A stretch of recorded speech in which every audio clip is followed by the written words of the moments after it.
मारू महला पंजवा, हुक्म पया रहना नहीं तुर फाटे चीरे। कहते हैं कि कैसे करना है, भगवान के हुक्म के अनुसार ही मृत्यु का संदेश आता है। और यहाँ रहना नहीं है, यहाँ हम हमेशा रहने के लिए नहीं आए हैं। इस भौतिक जगत में फॉल्स आइडेंटिफिकेशन जो है विद द बॉडी मीन्स कि हम सोचते हैं हमने हमेशा यहाँ रहना है, हमारी मृत्यु नहीं होगी। हम अनेकों जीवों को शमशान छोड़ आते हैं पर सोचते हैं कि मुझे तो हमेशा यहाँ रहना है। जो व्यक्ति ये सोचता है उसमें कहा गया है कि ज्ञान नहीं है और वैराग्य नहीं आता, उसे बुद्धि नहीं मिलती है कि उसे अब इस संसार में और के पीछे नहीं भागना, जो है उसी में संतुष्ट होना है और समय जो है अपना धन कमाते हुए अर्जित करते हुए भगवान को देना है। प्राइमरी एंड सेकेंडरी के बीच में डिफरेंस करना है।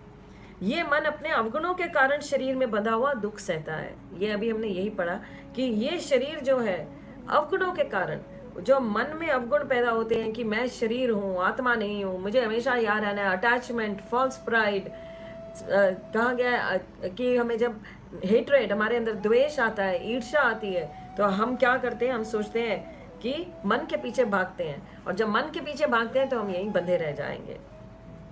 फिर कह रहे हैं पूरे गुरु बख्शया और सब गुना फकीर है। सो जिसने अपने गुरु के अनुसार दास का रूप ले लिया, जो अपने गुरु के अनुसार जीता है और दास का रूप ले लेता है, अपने दास के अवगुण सच्चे गुरु के द्वारा क्षमा करवा लिए थे और उसके सारे अवगुण क्षमा हो जाते हैं। भगवान उसके अवगुणों को क्षमा कर देते हैं, वह इन दुखों से बच जाता है। क्यों रहिए उठ चलना बूझ सबद विचारा। क्यों रहिए, कह रहे यहाँ रहना ही नहीं है, यहाँ से तो जाना है, तो फिर क्यों तू यहाँ पर फंस रहा है। यहाँ से तो जाना ही है, और स्थिर कैसे हो सकते हैं, यहाँ पर हम परमानेंट नहीं रह सकते, तो फिर हमें शांति सुख कैसे मिल सकता है। कहते हैं जिस तू मिले सो मिले तुर हुक्म पारा, ज्यों तू राखे त्यों रहा सो देव सो खाऊं।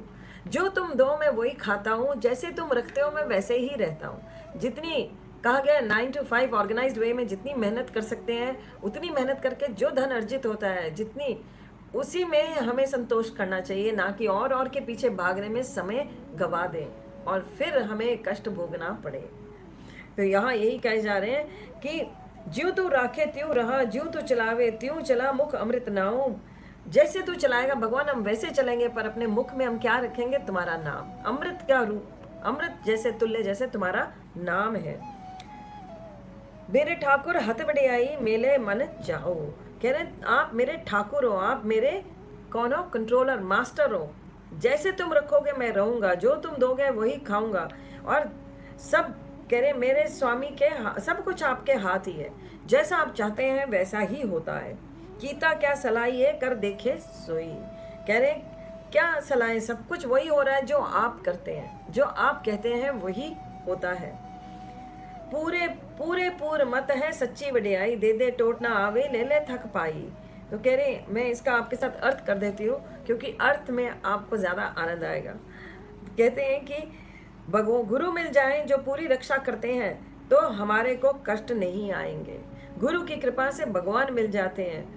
पूछो वेद पढ़ते आ पंडित आ मुट्ठी विण माने, नानक कीमत सो करे पूरा गुर ज्ञाने।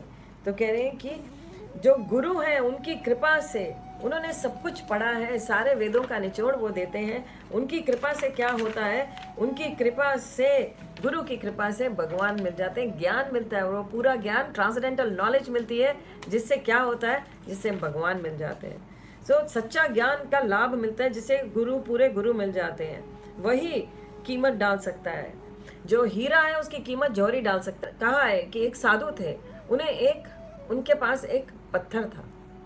उन्होंने अपने शिष्य को कहा, वो शिष्य को कुछ ज्ञान देना चाहते थे, उन्होंने उस शिष्य से कहा इस पत्थर को ले जाओ और इसके बदले में जाकर कुछ सब्जी ले आओ। तो वो व्यक्ति जो है गुरु का चेला, वो उस पत्थर को ले गया एक सब्जी वाले के पास। सब्जी वाले को उसने वो पत्थर दिखाया और सब्जी वाले से कहा इसके बदले में सब्जी दे दो। तो सब्जी वाले ने कहा इसके बदले में क्या सब्जी दूं, ये तो पत्थर है, पत्थर के बदले में थोड़ी कुछ मिलता है। धन लेकर आओ या कोई और चीज़ लाओ जिसको मैं खाने की कोई चीज़ हो या कोई ऐसी चीज़ हो जिसके बदले में मैं कुछ दे सकूं। इस पत्थर के बदले में मैं तुम्हें कुछ नहीं दे सकता हूँ, जाओ यहाँ से, भाग जाओ, मेरा समय मत बर्बाद करो। तो वो चेला वापस आ गया। उसने कहा गुरुजी उसने तो पत्थर लिया नहीं, आप कहते थे ये पत्थर बड़ा नायाब है, उसको देकर सब्जी ले आओ, सामान ले आओ, उसने तो कुछ नहीं दिया। उसने कहा इस पत्थर को ले जाओ, भाग जाओ यहाँ से। तो गुरुजी ने कहा अच्छा चलो ठीक है, अब तुम इस पत्थर को लेकर उस सुनहरे के पास जाओ जो गहने का काम करता है। तो वो सुनहरे के पास गए। तो सुनहरे ने, जो सुनहरा था, उसने देखा पत्थर, उसने कहा ये तो बड़ा ही कीमती पत्थर है, इस कीमती पत्थर के बदले में मैं तुम्हें इतना धन दे सकता हूँ। और उसने उसे बहुत सारा धन दे दिया। अब ये चेला जो था, गुरु इसको समझाना चाहते थे कि जो कीमत होती है वो कीमत कौन डाल सकता है? जौहरी ही डाल सकता है जो हीरे की कीमत है। तो हमें हीरा कौन बनाता है?